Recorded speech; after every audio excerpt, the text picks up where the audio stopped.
Hello everyone, my presentation is going to be on the case study entitled Is That Houston? Melbourne Tech Connects. Okay, the backstory is like NASA is the National Aeronautics and Space Administration. It is an independent agency of the United States that is responsible for space surveillance, and it is more focused on the Earth's structure. 12 Australians from the OPEC is working with NASA to build a virtual reality astronaut simulator.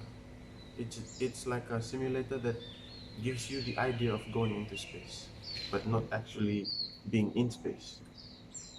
The collaboration between the two teams of NASA and OPEC Space was started when one of the co-founders, Emmer Denise, posted some pictures of what the OPEC space program was doing, and NASA was interested, and so they started this collaboration, this teamwork. The question that is focused in the case study is: if you were the manager of a virtual team, how would you regulate some of the pitfalls such as time differences, geographical location, lack of face-to-face communication, and limited time for rapture building?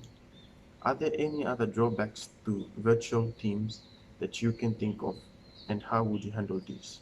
So, for time difference, as the manager for time difference, I would set timetables for both teams. The teams would come up with times that are most appropriate for them.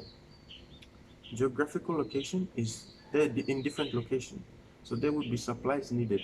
So if one location of the team is closer to that supply, that team would have to get that supply, and there would be like an exchange of airlift for if they need the supplies.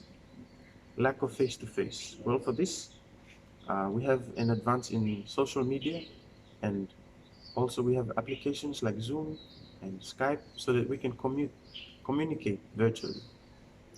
And also rapport building.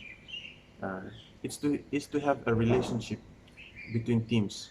So to have this, each team member should know the other, a team member from the other team, so that they can know themselves personally.